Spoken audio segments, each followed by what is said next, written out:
IPMNation.com. All Natural Being.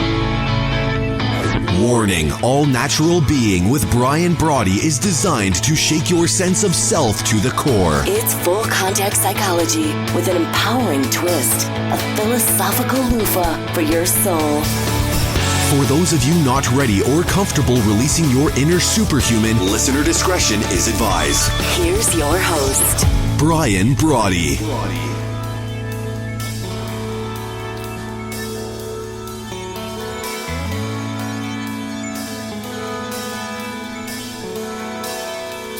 Welcome. Hey guys and gals, it's Brian. Excited to welcome you to the #1 rated show on IPMNation.com. And we're also on iTunes now, moving up the charts. So thank you very much for that, because it truly is only with your support that we'd be doing any of that at all. And then that's a small reason. The bigger reason that I'm so fired up to be saying thank you is it's a passion, it's a calling, it's, I don't want to get so dramatic, dun dun dun, but it really is my life's calling to make sure that you remember who you ultimately are. Not all the craziness, not all the drama, not everything else going on in your life, but the real you, the true you, the you not built for retreat, the you not built for calling it a draw, not taking a back seat to anybody or anything. So I'm fired up, though I'm not a doctor, a psychologist, a therapist, a social worker, any of those things. What I am is a fan of yours, even in those times where you may not be your biggest supporter. I'm on your side, even in those times of absent-mindedness or melancholy. I'm on your side even when you're not, especially in those moments when you doubt who you truly are. I'm in your corner. Want to find me? That's where you look. Because I'm interested in one thing. I'm interested in the answer you offer to one simple, yet really staggeringly profound question. Who are you? An all-natural being is simply my opportunity to remind you of that power, to break your boundaries, to explore the exotic within you, to push your mind to its cognitive cutting edge, to remind you, whenever I can, to forgo the commonplace spiritual sabotage that is holding you down and back, to remind you that at any moment you have the ability to demand the very best by deciding to be the very best version of yourself.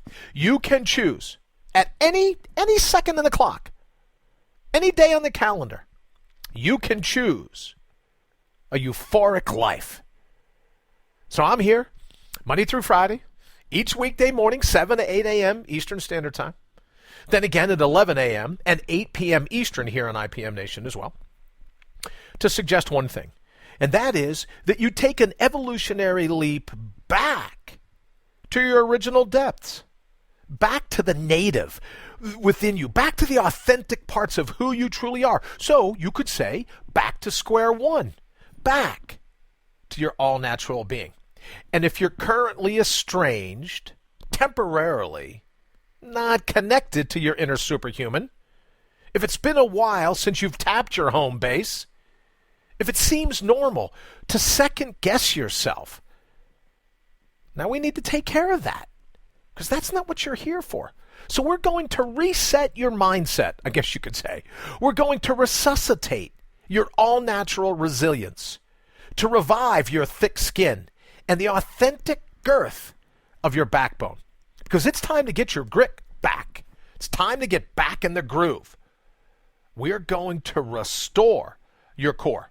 Because in my estimation, you are a force of nature. And your higher power, your divine, that individual packet of the pristine that I always talk about, however you decipher or define it, your divine is waiting for you to rally, to remember who you ultimately are, to tap that energy once and for all, to make sure you manifest your own destiny. And that's why I say you are a rare breed. So why would you and I settle for a farce of a life when we're a force of nature. We're not built to surrender or settle for a watered-down version of ourselves. So let me ask you, is today the day you stand up for yourself by reaching back, by going back and getting your great, reaching back to who you truly are? Is today the day you ignore your critics, both inner and outer, yes? The chorus of all those that want to hold you down and back because of their own agitation and apathy. They don't want to wallow around in the backwaters of their minds all alone. They want you to jump on the bandwagon of pessimism and blah. Wah, wah, wah.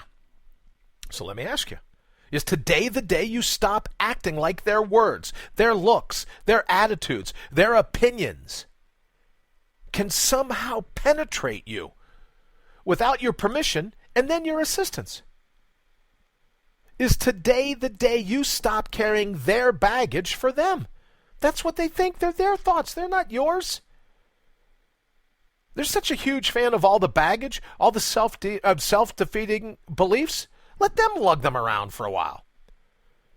So no more brainwashing. No more blind spots. No more constantly looking for more where everything you've always needed, you've always had. We're going to rally the rare breed within you. Your confidence, trust me, is about to make a huge comeback. It's about to take center stage. It's about to live where it belongs. We're going to call your all-natural being back to life.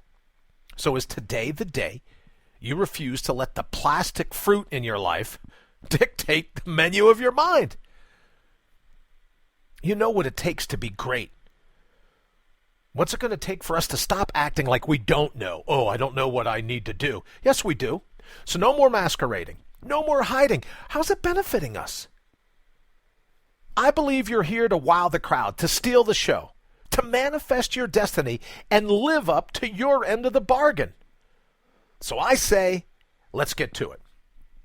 So in today's show, I want to go over obviously the anaerobic aphorism, which we post the day before every day, to give you a little bit to think about. In case you're wondering, well, I tune in tomorrow morning, see what's going on All Natural Being. Well, the anaerobic aphorism goes up on Facebook and Twitter, a bunch of different places, the day before, because you can go, oh yeah, that's something that's of interest. I dig that.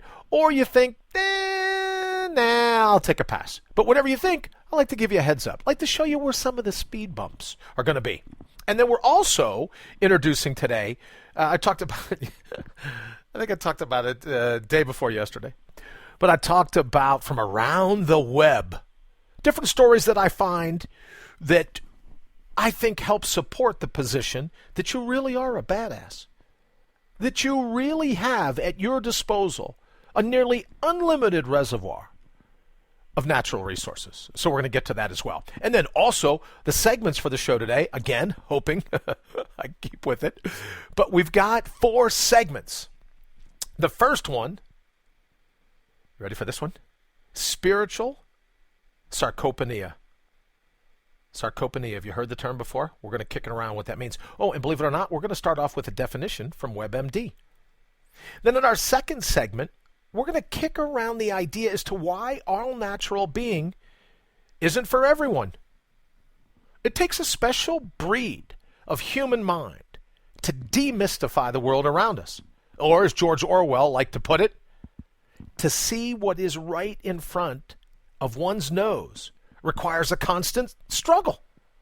So you and me, we are a special breed of human mind if we're willing to pay attention, to throw ourselves into the truly unimaginable power and prowess of living in the present moment, to adopt that struggle, to constantly look for what's right under our nose. Or as the French novelist Proust put it, the real voyage of discovery consists not in seeking new landscapes, but in having new eyes. So we're going to go in the second segment and discuss why all-natural being isn't for everyone. That's right. Maybe. Some people don't want to have new eyes. Some people are constantly going to be called to the horizon, constantly chasing the carrot at the end of the stick. So this show, today's show, and the show overall, probably not going to be for them. Now, segment 3, one of my favorites, paradise, the promised land, and probability space. Victor Hugo believed that there was nothing more powerful than an idea whose time has come. If you throw in Catherine Lee Bates, another author, it is the hour to rend thy chains, the blossom time of souls. How cool is that? Rend your own chains. It's the blossom time of souls. So we're going to talk about an idea whose time has come, the blossom time of souls, and how we can figure that out within paradise, promised land, and the probability space. That's segment 3. Segment 4, I wanted to start off this segment with a quote from Marianne Williamson. Our deepest fear is not that we are inadequate. Our deepest fear is that we are powerful beyond measure. It is our light, not our darkness, that frightens us the most. Our deepest fear is not that we are inadequate.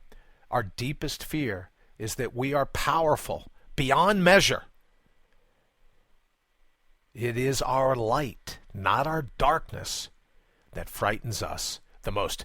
And we're going to look at that in segment 4. All right, so let's do this. Let's jump quickly, because this is something that's been kind of just, you know how you have those things from time to time that pop up, and then you might think, oh, that's a brand new thought, but throughout the day you see 2 or 3 examples of it, and you go, wow, how did I miss that before all this? Well, that's what we're going to focus on. So the anaerobic aphorism that we posted, kicking us back so that we can prepare the night before for what we're going to do on this show. Today's anaerobic aphorism. It remains a great irony that defensive people eventually end up with very little to defend. Again, it remains a great irony. For me, one of the greatest. That defensive people that are constantly like, oh, I'm offended. Oh, I'm constantly on the defense. Well, in the end, when all the laundry's done, you ever notice how these are the people that end up with very little to defend? Just something to think about. Also, now, from around the web. I love this one. And this is from Learning Mind, learning-mind.com. I'm going to reach out to them at some point and see if they'd like to come on from time to time and put some of these things together. Maybe we can incorporate them right in the show, because I found some really good information here. But here's the one that I liked, and I thought we could kick around a little bit this morning. And it's a long article, so we're not going to go through the whole thing. But I just wanted to share with you the gist of it. Top quote, "The more I awaken, the less I desire to fit in." Now, the good folks at Learning Mind, quote, "Do you feel like you don't belong here?" Spend 5 minutes in my mind. Do you feel like you don't belong in this world and in this society? Well, you may be surprised to know that it may actually be a good thing to think of some of these things. We grow up believing that in order to be happy, we need to belong somewhere. A society, a country, a social circle, a family, a clique, a team, a gang, a posse, you name it. According to the article, the desire to be a part of something bigger than ourselves seems to be an innate need, which probably has evolutionary roots. We always hear about being a social animal. You and I both know that I believe, and although Wikipedia says that belongingness is the human emotional need to be an accepted member of a group, I think belongingness is longing for that natural connection we already have. The pristine, individual packets of the pristine. We're all in this great field together. So when people say, oh, you know, it's human nature to be a part of a group. No, I think it's a subconscious recollection that you already are a part of a group. You may want to turn your focus on that from time to time. But that's not what the article is about. The article says what happens in the case of those people who don't only lack this need, but also feel that they don't really fit in. Talks about the 4 categories of people who are very likely to have a sense of detachment from the world because of their emotional, mental makeup. It says here, according to the article, moreover, it's not a bad thing at all. In fact, it's an indication of an increased awareness and sensitivity. So let's look at the 4 categories. You tell me how you fit in. Don't forget, you can drop me allnaturalbeing.com, send me an email. I'll send you an email back. We can keep in touch that way. As always, 331-684-7685, 331-684-SOUL, S-O-U-L. We can hook up that way. Facebook.com. Was it /? You know how to get to Facebook, but Brian Brawdy Official. That's how you can reach me on our official page. If we're not friends already on Facebook, I don't know why we aren't, so reach out there as well. And also on Twitter, @Brian Brawdy. So let me know. It says, of the 4 categories, deep thinkers. Sadly, the society we live in, quote, is giving more and more importance to the primitive instincts and to material needs. So it makes sense why individuals capable of deep thought may feel like they don't belong here. If you are a deep thinker, then you probably know what truly matters in life. So maybe if we see everyone running around looking for a carrot at the end of the stick, looking for another widget, another bauble, another bangle, whatever they're called, maybe for some folks, looking at all that gettingness, treating the divine, however you define it, like a giant ATM, like a giant cosmic short order cook. Maybe for the rest, they just figure that's not what truly matters in life. Maybe that's why they're disconnected, because they're not wholly engulfed in consumerism. Number 2, it says old souls. That's kind of interesting. Old souls, quote, often feel like they don't belong here, especially when growing up. Being passionate about unpopular things may make others pick on you, pick on your differences and tease you for it. And this can be painful or awkward in childhood or teenage years, making you feel like a misfit who doesn't have a place in this world. And all I'm suggesting, having read this article, if you're an old soul and you feel like a misfit, God love you. Who wants to fit in the herd when life is about being a misfit? If everyone's in the herd, the last thing you want to do is fit in. It's a blessing to be a misfit. Number 3, empaths are those people that are very sensitive to emotions and the energies of other people. You kind of get what that is. And also number 4, it says people who experience a spiritual awakening, which is a little odd really when you think if they experience a spiritual awakening, they'd already recognize that underlying connection, and maybe that's why they don't search for it outwardly. It says here that it elevates you to, quote, a higher level of consciousness and turns you into a spiritually evolved being. Well, you know how I feel about that. I don't think there's any level higher than the consciousness you have. You're already a spiritual being. You don't need to evolve. You just got to remember who you already are. So from time to time, when we feel detached from those around us and the world in general, maybe it's because we're just tired of the rat race. We're tired of the treadmill. And we feel detached in some ways, knowing full well that it's a philosophical experiment, that we're philosophically detached in the moment because we know, we sense our underlying connection in nature itself. So the gist of the entire thing, if you feel like a misfit, what does Thoreau say? If someone hears the beat of a distant drummer, right? You don't want to chastise that person. They're listening, however far away or varied that beat may be. They hear the beat of that drummer. So if you're a misfit, God love you. If you see things differently, absolutely good on you. And that's what this article is saying from Learning Mind. If you don't feel like you fit in, there is nothing wrong with that. Because honestly, once you find your passion, your life purpose, once that prowess bubbles up in you, you're not going to be like anybody else. You're going to have to feel. I love this last sentence. The point is that life should fill you with meaning and happiness. Not defensiveness. There isn't anything for you and I to defend. Plenty to defend with the ego. But not in the moment. We want to be a misfit. We should embrace it, not be defensive about it.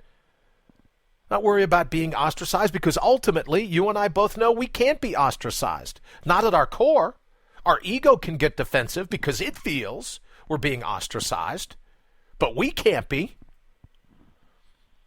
That's one of the cool things I dig about that article. All right. Also, I saw this one in New York Magazine, which I thought was pretty cool. I like to read The Science of Us whenever I can. It says, heroes act first, think later. So the gist of this article, before we get too far into the show, is that our underlying sense of connection is what's natural. And it's only when the ego takes time to go, wait a minute, what you're trying to do is help someone else. We got our own agenda. What are you, nuts? Irony, right? Another irony. And according to social psychologists, that our underlying operating system is compassion, is connection. Why is that? Because I think we all sense that. I think subconsciously we sense I and the Father are one. Wasn't just left for one person, it's left for all of us. I and the divine. Dovetail. Same thing. And this whole article looks at what it takes to be a hero. And they say what happens is that a hero doesn't think, sees another hurting, jumps in. It reminds me of, I think it was Schopenhauer's, one of his papers when he talks about a police officer going to help someone that's prepared to jump off a bridge, and the police officer grabs him. And Schopenhauer talks about the instant metaphysical realization that I and the other are one. I think I first learned about this through Joseph Campbell. But he talks about that metaphysical underlying realization that we're all the same family. We're all the same it. And how the police officer going to help the guy as he gets ready to jump off the bridge. The police officer's almost pulling himself over because of the weight of the guy that was going to jump. Says, I couldn't have let him go. Had I let him go, it would have been as if I jumped myself. So when you look at the heroes, according to this article, it's a good litmus that it's already deep within us, that our underlying operating system is connection. And it's only when the mind gets all stirred up and the ego goes, oh, wait a minute, I'm not helping her. Right? Ego gets involved. Hell with him. It's not me. I don't know him. Not from my neighborhood. Let him go. But that's not how we truly are. It's not how we're wired. And that's why I kind of dig that article in New York Magazine. All right, I got to watch. It just gets away from me. All right, we're going to take a quick break. Hold on. We'll be right back. IPMNation.com. IPMNation.com. All right, let's get back to it. We talked earlier today about segment 1. Spiritual Sarcopenea. Now, the primary treatment for sarcopenia is exercise, specifically resistance training or strength training. Exercise that increases muscle strength and endurance with weights or resistance bands. Oh, I like resistance bands. Has been shown to be useful for both the prevention and treatment of sarcopenia. Resistance training has been reported to positively influence the neuromuscular system, hormone concentrations, who's not for that, and the protein synthesis rate. Research has shown that a program of progressive resistance training can increase protein synthesis rates in older adults in as little as 2 weeks. You know whose opinion that is? WebMD. They know what they're talking about. So for us, looking at the mind, looking at the spirit, the soul, we got to be careful that we don't leave our soul on the sidelines for so long that the ability to implement its destiny doesn't suffer from the same thing. This is the atrophy that we talk about. But if resistance training or strength training is good for your muscles, we also know it's great for your mind. So instead of getting defensive because someone's attacking our position, what if there's something in our position that needs to be attacked? Maybe we don't know it all. We could listen, as I talk about all the time. We can engage the suck. We don't have to embrace it. Not going to take it out to dinner, not go out for a show, make a plan to spread out a blanket and watch 4th of July fireworks with it. We're not going to embrace it. We're just going to engage it. See if there's anything that we can use from it. But that's mental resistance training. Because if all we ever think is, oh, I know what I'm doing, don't you worry about that. I think we talked about that on Monday. Well, I know what's going on. I'm on top of it. Well, maybe you and I aren't. And that's why 20-minute victories work so well. We talk about psycho fat and flab. Those are all of our old thoughts. All the things that we were certain of. Even though perhaps we reach an age where we should overthrow, if you're going to go all Rousseau, philosopher Rousseau, you're going to go all Rousseau, you get to that point where you overthrow all of your old thoughts.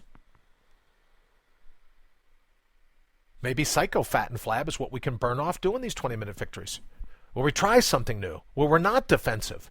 We listen to what another person has to say and goes, wonder if there's any truth in that. Wonder if there's any validity to that. And that's how we burn off the psycho fat and flab. The brilliance of it, I think, 20-minute victories, 1/72nd of your day. I think you're worth it. The beauty of it is, just like progressive adaptation with the muscles, you can do the same thing in your mind. What little things can you do right now that help build mental strength, increase its endurance, its flexibility, its stamina, while all the time burning psycho fat and flab? Just like any aerobics program at a gym, you're building muscle, burning fat. Well, what's the difference? Cognitive cellulite. What does that matter? Psycho fat and flab. Let's get rid of them. We don't need them. All those extra cognitive calories packed on by binge thinking. We don't need them. So for 1/72nd of your day, right? Don't abandon the way you've always done it before. Why listen to me? Had a lot of fun on Monday going over all the different words that you could use to replace the word idiot, if you'd like to. Speaking of dovetailing that with your name. If you didn't get a chance to listen to that show, I had a lot of fun. You may want to look that up. Download it, take a listen. I had a blast. But what if we do the same thing? What if, for just 1/72nd of our day, we go, I'll get rid of some of that old stuff, some of those things I don't need. I'll build some mental flexibility and strength. I'll work on those concentrations of thought, synthesizing the things that work for me in terms of releasing my inner superhuman and doing away with those that don't. So in a 20-minute victory, remember that you can strengthen muscle and burn fat just like you were working out in a gym.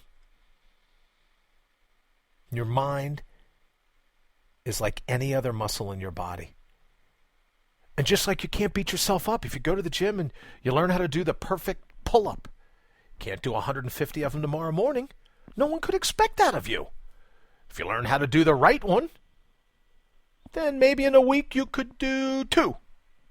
Maybe in a month you could do 2.5, or 3, or 4, or 5. Well, it's the same with our mental training. It's the same with that spiritual sarcopenea. That atrophy. Can't expect it to pop all back at once. Miracle cure.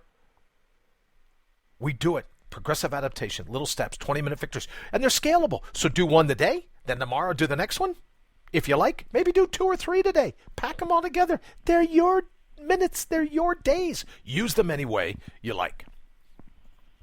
All right. Let's take a quick break. We will be back, I think, right after, this brief little message. Look at this. You're listening to All Natural Being with Brian Brawdy. How much longer will you let them hijack your head and your heart? Great question. How much longer will you let them hijack our heads and our hearts?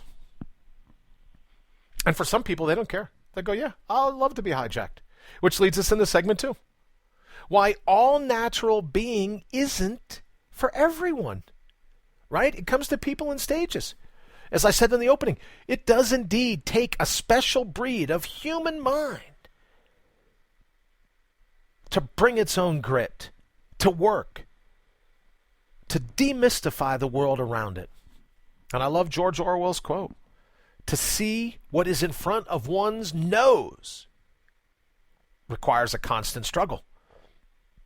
Right? Just like the sirens of the Greek myth calling us, over here, over here, over here. We get pulled off our foundation. Carrots at the end of the stick. Our bucket lists, our goals, our wish lists, our prayers. constant struggle to stay focused on what's right in front of you in the labyrinth. The lefts, the rights, the ups, the downs, the pivots, the swerves. Shift happens, as I say all the time. Takes a different kind of being to be committed enough to stay in this moment and find the fingerprints of provenance. Or as the French novelist Proust says, the real voyage of discovery consists not in seeking new landscapes, but in having new eyes. So wait a minute. Hey, whoa, he's telling us it's not about the horizon. It's about what's right here. No horizon, right here. No carrot, but right here. In the labyrinth, in this moment. When you dovetail your heart and your head with the truly unimaginable power of living in this instant, this teeny tiny sliver in all of time. It's a struggle. It's not for everybody. People like to be called away. People like to be distracted. The din and clatter. Everybody's digging it. You ask someone, what's thinking? Oh, it's different thoughts that pop up into my mind. And then I just go wherever my mind takes me. We talked, I think, Monday when we talked about the inappropriate relationship. Of forgetting who works for who. All natural being, when you decide that from now on your mind will work for you, you're not going to work for it. A lot of people don't want that. A lot of people are like, I'm good being a cognitive couch potato. Don't need you shaking up my fog. God love them. This isn't meant for them. Isn't meant for them. But if it's meant for you, you can be very proud of the fact that you are a rare breed of human mind. That you will find in this moment, through grit, you will apply your mental and your visual acuity, your visual focus to figure out what this instant in all of time holds for you. Because here's the truth. The moment you figure that out, you're off on a tangent. Yes, you're off into the labyrinth. You look back, your life isn't going in the same direction you thought it was. That's the magic of it. That's the majesty of it. The magnificence of it. That when you embrace this moment, your life takes off. Now, later in life, you look back and you go, oh, you know what? That fell together like a jigsaw puzzle. Oh, now that I look back, I can see how A led to C, which led to F, which jumped over here, right? It's like one big game of hopscotch. 360-degree game of hopscotch. But that's the beauty of it. That's what the mind is intended to do. It's not intended to be ingrained, put itself in a rut. Just trudging along. Treadmill. And we see people all the time with the treadmill mentality. This isn't for them, which is cool. Everyone's on their own journey. But if all natural being speaks to you, if getting back to your basics, getting back to square one, grabs you, if it speaks to you, then you can be pretty proud of the fact that you're one of the ones that isn't going to worry about the constant struggle of trying to figure out what's right under our noses. You're not worried about having new eyes. You're not called away by unauthentic horizons we may never reach. So good for you. If all natural being, not just the name of the show, not just what I call it, but if your sense of getting back to your square one, your pristine, before you were conditioned, before your ego hijacked the ship, that pristine, that core of who you are in your heart, the marrow of your very mind, if that speaks to you, good for you. Takes a little bit of practice to stay in the moment. Just like any other exercise. You may not last very long. But when you find out you've been pulled out of the moment, you go right back in. Which is why we talk every day. I want to make sure that we go over the best. B-E-S-T. Want to be your best? Want to go back in and get your best? Remember, breathe. Exhale. Scan your horizon. Check your 6. right? See what your senses are up to. And then you think, then you talk, then you take action. And that's the perfect buffer. You'll find a lot when we talk about one of the great ironies, that defensive people eventually end up with very little to defend because there was nothing of their position to defend in the first place. We need a little bit of a buffer, a little bit of an eagle shield we talk about all the time. So if someone says something, you've got a little bit of time to react before you get all defensive. But the real you, the true you, the truth, the authenticity in your core, it can't get defensive. What's it going to defend? It has the truth. Someone comes up and goes, well, that's not the truth. Your soul knows that's wrong. Your soul knows what the truth is. There's nothing for it to be defensive about. So we're busy running around trying to find ways of being offended, trying to find ways of being a pincushion, trying to find ways of letting other people get to us. How does that benefit us? They can't get to the parts of us that are authentic. They can get to the constructed, the architectural ego, but they can't get to the authentic parts of who we are. So what are we being defensive about? Something to think about. And it's why all natural being isn't for everyone. Some people, for whatever reason, are just going to decide that they're going to defend their position at every turn without checking to see if it's a position that should even be defended. And if our minds are that closed, our hearts are that closed, then in the end, we're defending an ego that's never going to amount to much anyways. Our soul knows it. And that's why it won't ever be defensive. Doesn't need to be. All right, we'll be right back. You're listening to All Natural Being with Brian Brawdy. Because it's never too late to take your life back. Never too late to take your life back. I love that. That's one of my favorite little riffs that we do here. Plus, it gives me a full 11 seconds so I can take a sip of water whenever I need to, which I forgot to do during that break. So let me just grab one real quick. Thank you very much. So, segment 3, paradise, the promised land, and probability space. That's the labyrinth around us. That's our mind, our brain, our body, our boundaries, all being fused together. When we recognize our six, when we check our six, when we scan our horizon, when we look at everything that's going on immediately right around us, everything encasing us, then all we have is probability. All we have is the capability of looking at the moment and going, oh, I can blow this wide open. And that's why I put in Victor Hugo's quote here. Nothing more powerful than an idea whose time has come.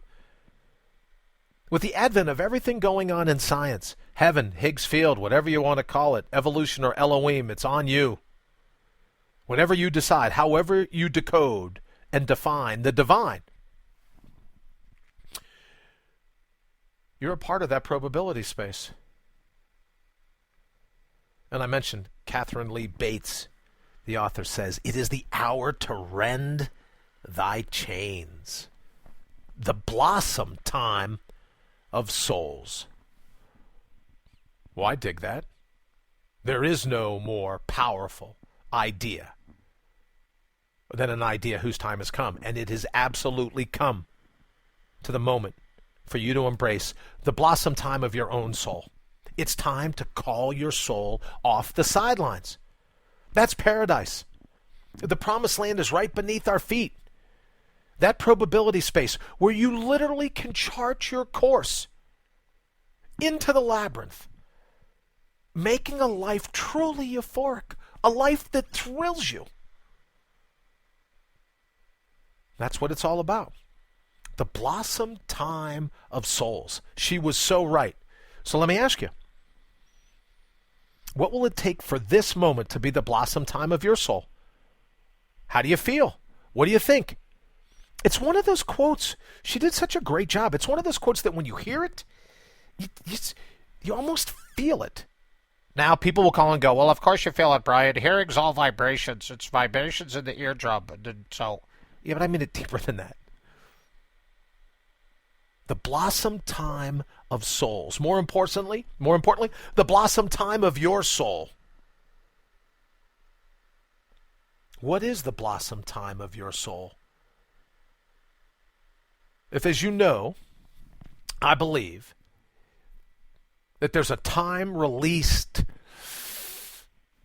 concept of your soul, that you're here very early on, you need some help, training wheels, water wings, assistance. But at some point, your soul goes, up, time release capsule over here. All right, time to let me out. Hello, I got to get out of here. That's the blossom time of souls. But it's easy to sit and be all philosophical about it, all poetic about it, even though I just love that line.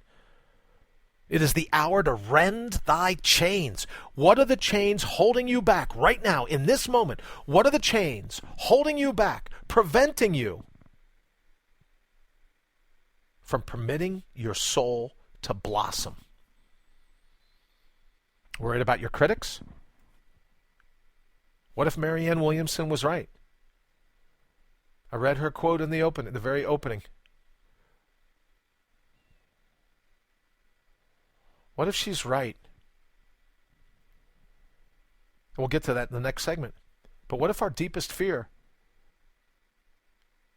is not that we are inadequate, but powerful, beyond measure? Maybe that's why we fear the blossom time of our soul. Maybe it's a little less scary keeping ourselves in check. Maybe it's a little less scary keeping our soul on the sidelines. Don't know. I think this is a perfect segue into segment 4. And again, her full quote, our deepest fear is not that we are inadequate. Our deepest fear is that we are powerful beyond measure. It is our light, not our darkness, that most frightens us. Douglas Neal Klotz is another quote that I absolutely love. I don't know if you're familiar with him, but he does a lot of translating of biblical texts. It's not even translating. He does a lot of work where he goes back, takes certain biblical passages and puts them back in what would have been the original Aramaic, what would have been the language at the time, at the beginning of the Gospels. Might very well have been the language. It was the language that Jesus used. And he's got a great quote. It's got a lot of great books, but one of his quotes really grabs me. And it ties in, I think, perfectly with the blossom times of souls. And he suggests to break the hold of unripeness, your inner stagnation. So really, the blossom time of souls is that point where your soul becomes ripe. It's ready. It's time to be called off the sidelines. No more inner stagnation. Even as you hear the term inner stagnation, for me, I hear that term and I go, yuck. Inner stagnation. No thanks. I'm out of here. Check, please. Somebody get the car. Now that's a misery, which for me, the poet Matthew Arnold nailed it when he said, resolve to be thyself and know that those of us who find ourselves lose our misery. So if that inner stagnation is the cause of our misery, then it would follow that once we break the hold of unripeness, that sense of keeping ourselves in check, once we break that, we lose our misery. So let me ask you, in what ways do you think you're subject to the hold of unripeness? What are the chains? What are the nets? What are the shackles that you have that hold you in place, that keep you from ripening? What is it that keeps you in your inner stagnation? It's going to be different for all of us. Absolutely different for all of us.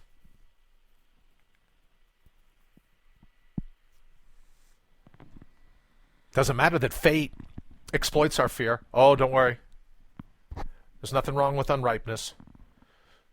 Better the inner stagnation you know than you don't. But then we marginalize ourselves. That's the beginning of our character assassination. But that character assassination leaves us in the very unripeness that causes the inner stagnation. So what are you going to do?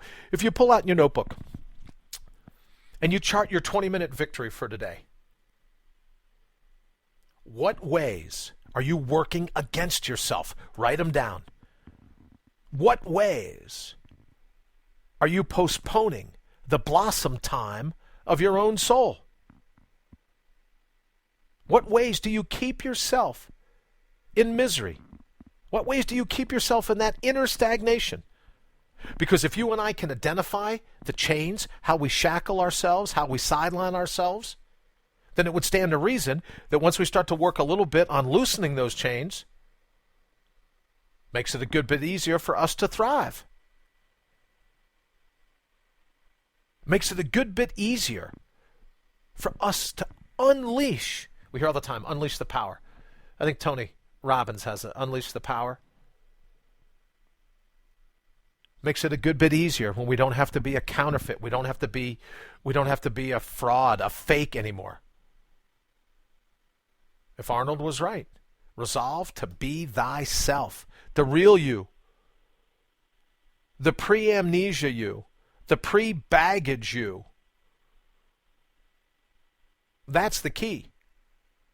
Because when we know that person, everything else falls away. We get to that point in our life where we know who's calling the shots.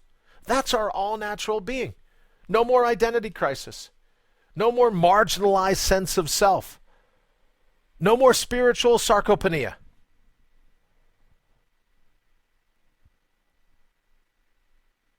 No more. May not be for everybody. But for those of you listening that think, yeah, I'm done with this inner stagnation. I've paid my dues. I've paid my dues. It's time. No more pressure cooker. And I've often thought about that, pressure cooker. All the different things piling in from the outside. It's because we don't tap into our home base. Once we go back to square one, there's nothing on the outside that can put pressure on us. But if we run around in life covered with our blind spots, we're frustrated, depressed, stuck, frazzled, a blah that you can feel. That's not who we are. We're not here to be paralyzed by our philosophies. We're here to release our prowess. So what is yours? As a part of today's 20-minute victory, 1/72 of your day, what is your prowess?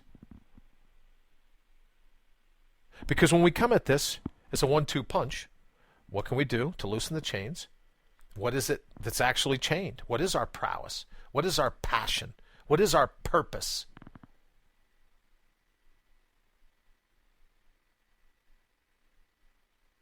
When we get back to who we are, back to the basics, the evolutionarily back to who you are, and we begin from there, we begin building on a foundation that's sturdy. That's why I say, as often as I possibly can, I want you homesick for your bloodline. I want you to have a nostalgia for who you ultimately are.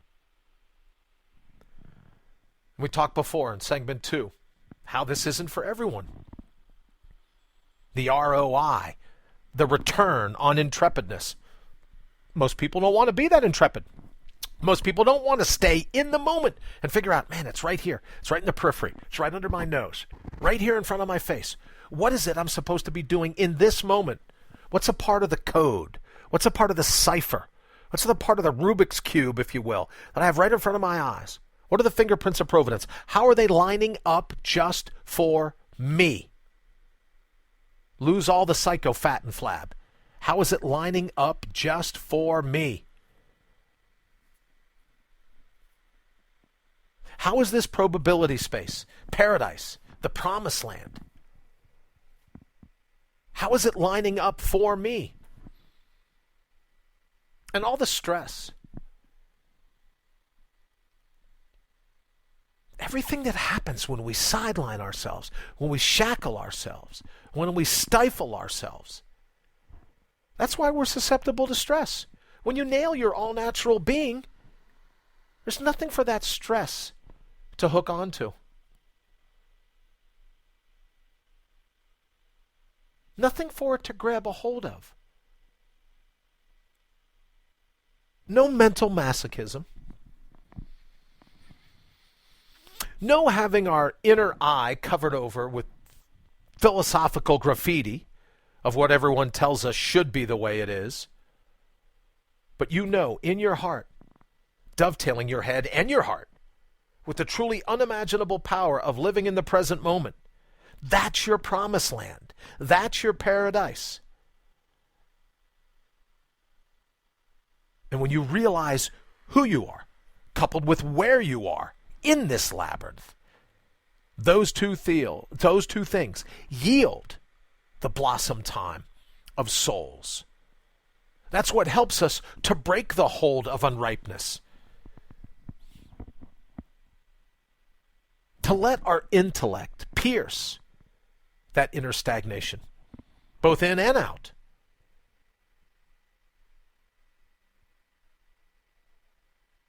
That's why I say often, if you step out of the moment,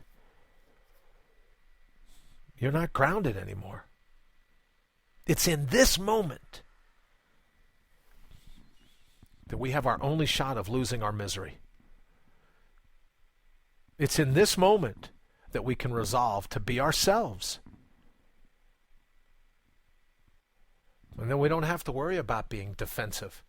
We're not subject to frantic binge thinking, like it's open mic night in our mind. Oh yeah, anyone that wants, walk up. What is it, karaoke? Or letting the ego sing all the songs it wants to. We don't have to be subject to that anymore. Because when we resolve to be ourselves, it's the end of open mic night. And we instantly realize that we've been taught to beat ourselves up. We kick and scream and complain about our identity crisis, but we're the ones keeping it in check. Our mind's entourage. All the different things that we're absolutely certain of, that we absolutely want to be defensive about. Our entourage. But it's our ego's entourage. It's not ours. It's not your soul's. Your soul knows who it is, where it is, and what it's going to do about it. Our big three questions. It knows. And we take time to reconnect with that vision, that feeling, that pounding in our hearts. Even at the thought of contemplating our prowess. When you catch yourself smiling like you mean it, then you'll know. No reason to be defensive anymore. The Tao follows its own path. Thy will be done. Now, it's not an excuse to just throw in the towel and go, well, I'm just on this ship and it's bouncing around on the ocean. No, thy will be done isn't a defeatist attitude. Because we're saying no matter what is thrown at us in the labyrinth, I can handle it. I can do it. And if it knocks me down, I'm going to get back up and do it all over again. I'm not going to waste my energy being defensive. I don't need to be defensive. I'm going to use that energy, my all-natural energy, my inner superhuman status. I'm going to use it to keep moving forward in the labyrinth of the now. Not going to allow the ego to manipulate me.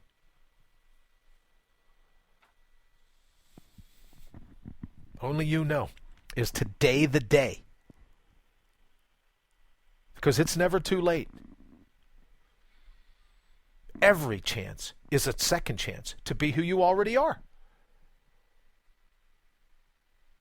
Because enlightenment is nothing more than the simple recognition of your all-natural being. So when we breathe in, exhale, scan our horizons, then take action. When we start to slowly outmaneuver the ego, we have our ego shield. That's the supreme awakening. That's the recognition. That's the blossom time of souls. So no more masquerading. No more hiding. If you feel this in your heart, if there's a little voice in your head going, yeah, I don't know, he could be onto something, then you owe it yourself not to listen to me. Who the hell am I? Don't listen to me, but listen to your own intuition, your own gut. Stand in front of the mirror. Look yourself in your own eyes and go, when specifically will be the blossom time of my soul? When will I break the hold of unripeness? When do I say goodbye once and for all to this inner stagnation that I've become accustomed to? It's not authentic. We become accustomed to it, but that doesn't make it authentic. It may be normal, but as you know, doesn't make it natural. The repetitiveness of something has nothing to do with its reality, though the ego would have us believe something quite opposite. So today,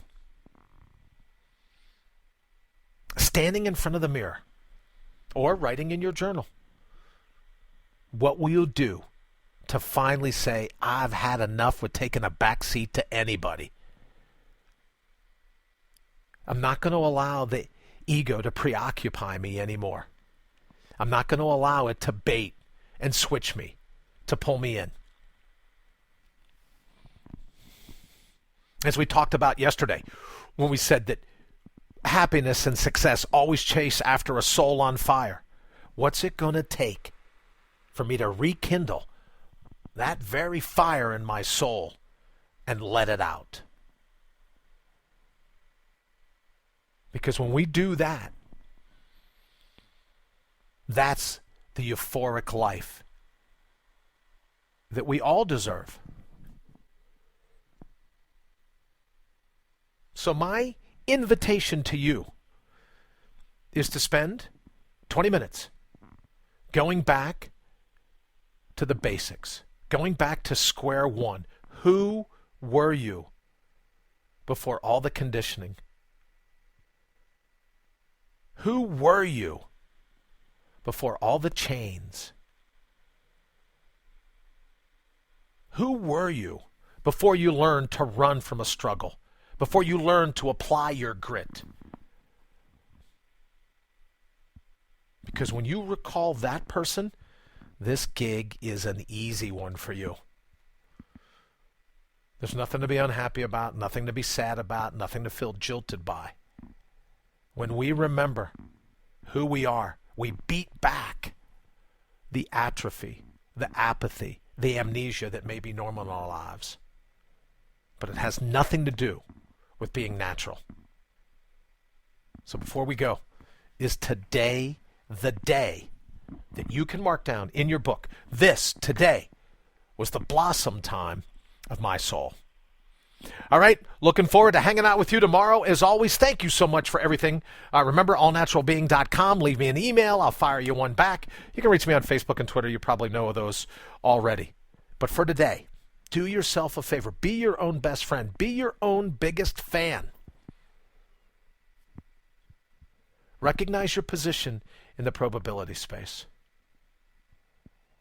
Do what you can to pay attention to the clues in this moment and start living the life that you absolutely deserve and that it's your destiny to fulfill, because you are in fact a rare breed, or you and I wouldn't be hanging out. Have a fantastic day. I'm looking forward to catching up with you tomorrow.